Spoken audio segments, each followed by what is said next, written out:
Okay, I'm going to show you what I did to potentially fix all the problems I was having with my GoXLR installation. I got to the point where, and I'm still not sure, I'm not still at that point where I was just going to return this and get a refund and then try to find some other interface that worked better. I really, like, I think I've seen and heard a lot of people say, I really want to like the GoXLR interface. It has a lot of benefit to it. I'm not a game streamer. I'm not, someone who live streams often. What I do is two things really. I will use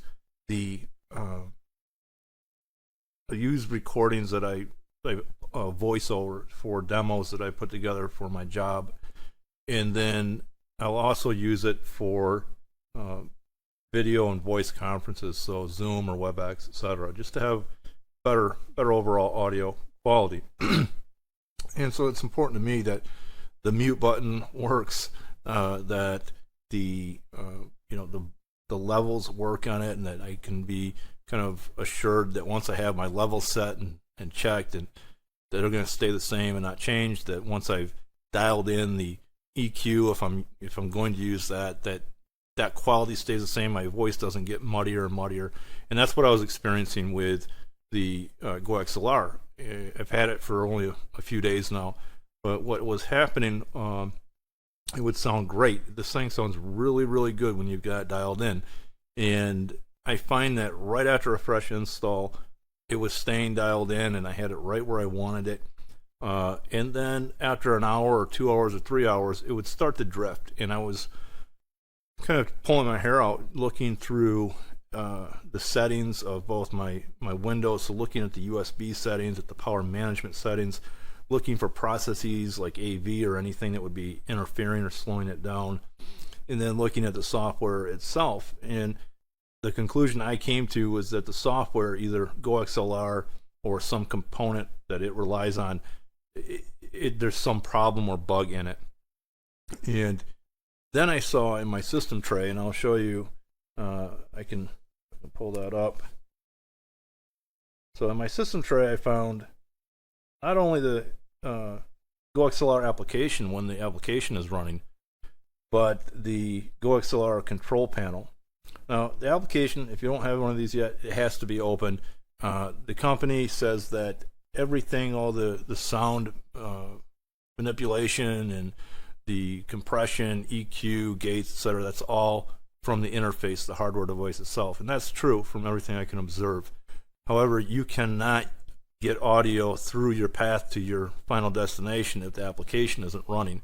And so the application is in the audio path. So from your microphone through your mic cable down to the GoXLR hardware interface, through the USB, and then into your PC before it gets to whatever application you're sending your audio to.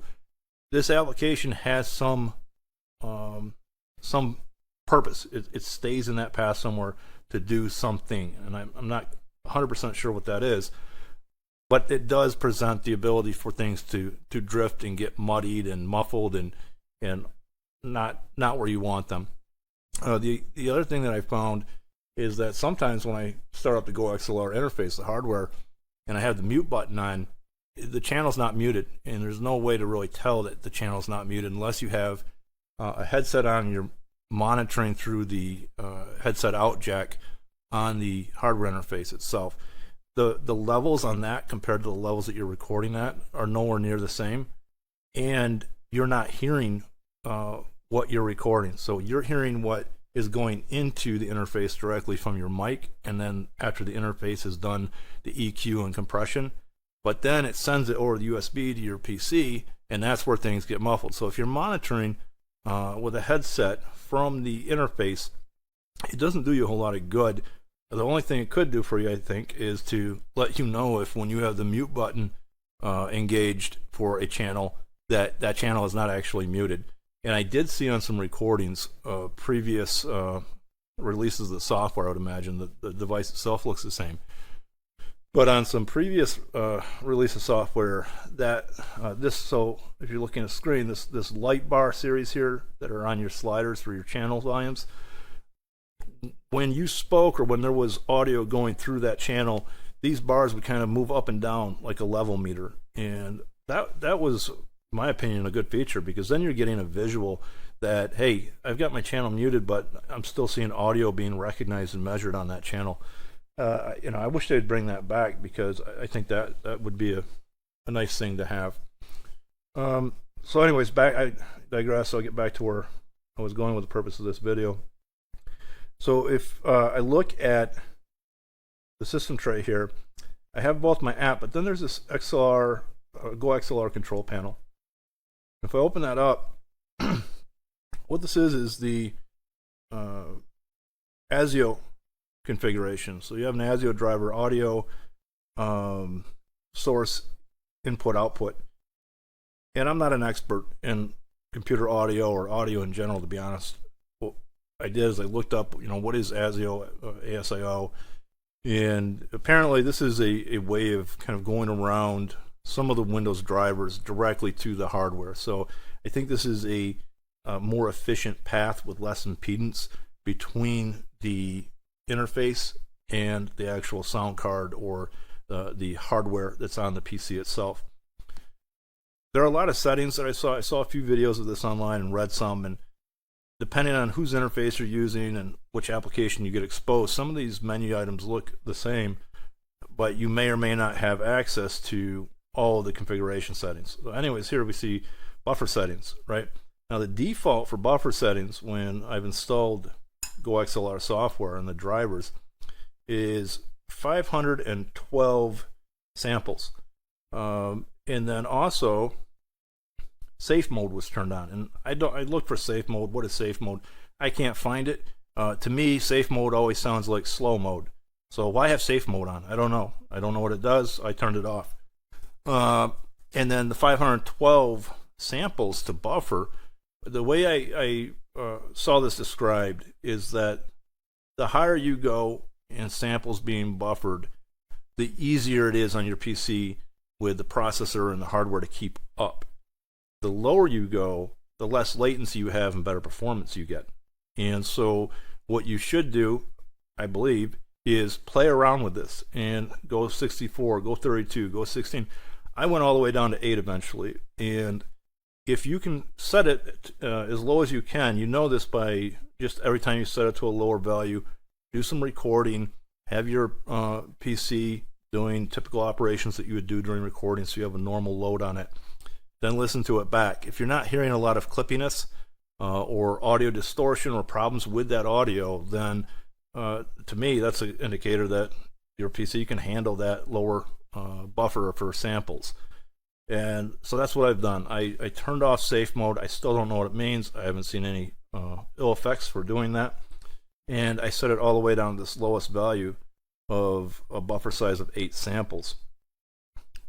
Since I've done that, I've noticed considerable quality improvement in my recording.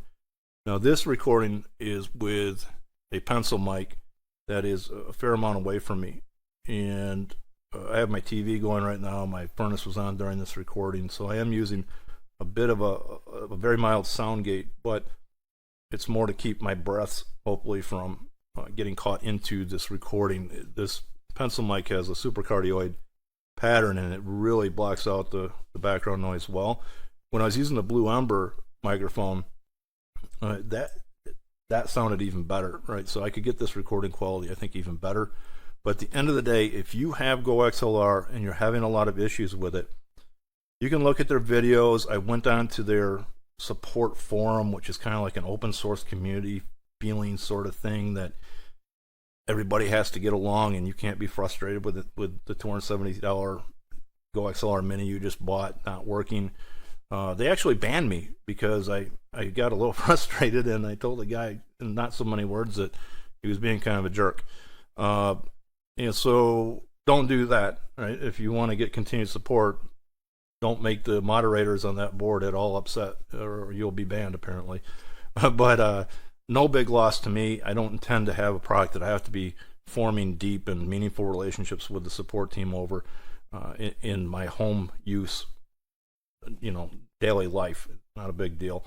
So I'm going to give this a try. I still have a bit of a window with Amazon where I can return it if I want to. I did see while I was looking for some alternative devices, I saw something by Solid State Logic that I believe was recently released. It's the 2 and I think 2S maybe was the other one, or 2X, I forget. That looked pretty interesting. I mean, that doesn't have all the bells and whistles that are crammed into one device like the GoXLR, but it really, I think, has what I want. And that company's been around forever. And I think if they're going to put their name on a piece of audio equipment, while there might be bugs in their first release, I believe they have a reputation that they're going to be concerned with upholding. And I also have a feeling that the audio engineering history and heritage that they have is a good sign of trusting that product, even if it's not perfect right out of the gate, is going to be a lot more reliable. And that's just an opinion. I'm not trying to put down the GoXLR team. I think this is a great product. When it works, it is fantastic. And when it doesn't work, it's extremely frustrating. Anyways, hope this helps. If you can try that and it fixes your problem, the GoXLR, great. I'm going to keep an eye on it, and I've got my fingers crossed because I don't want to return this and have to go through the process of getting something else all over again. I just want to move on.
Channel 1 right here, I have my chat, so that'll be the scored, whatever kind of chat you're using.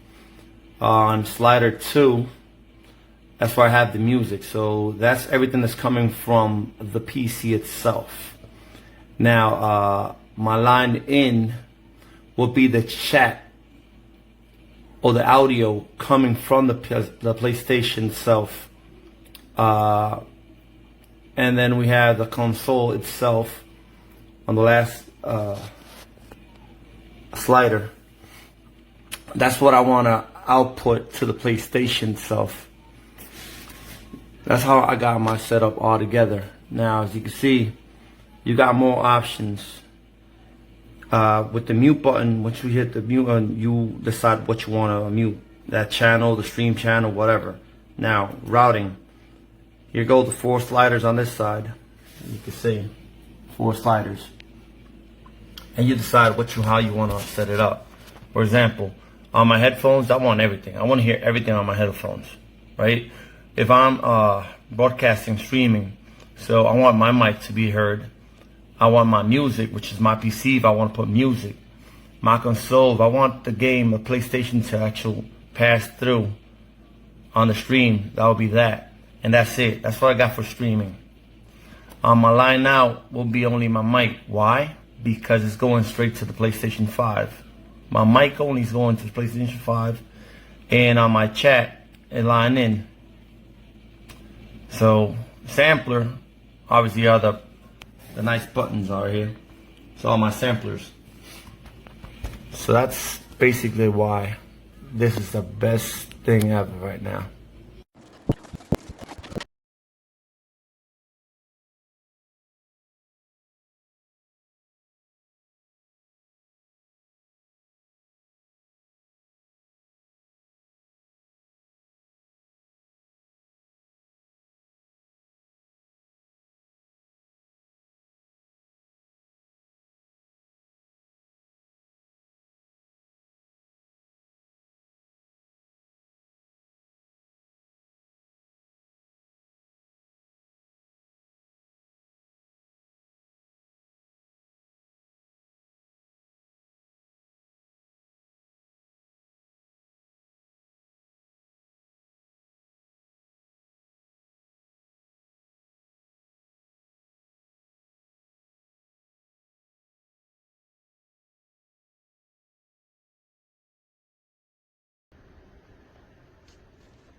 2 et c'est GoXLR.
You don't gotta be a streamer to enjoy this. This is just an amazing product.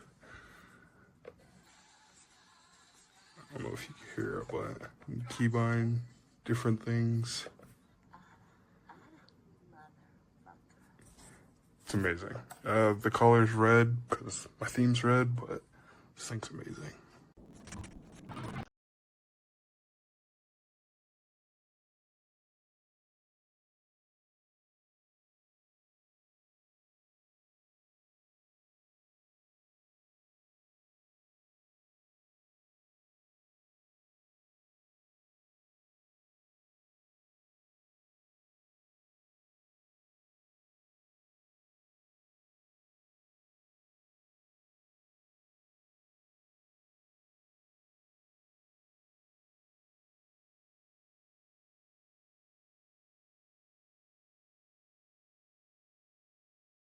GoXLR neuve, hein, bien sûr. J'ai commandé neuf, j'ai payé le prix du neuf. C'est de l'occasion. On voit encore les traces de doigts. Et la poussière. Génial. Merci.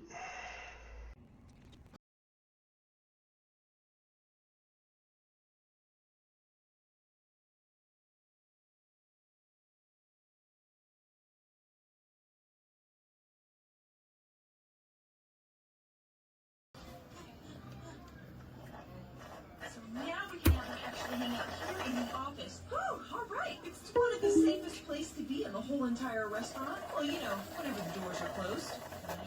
Let's go ahead and head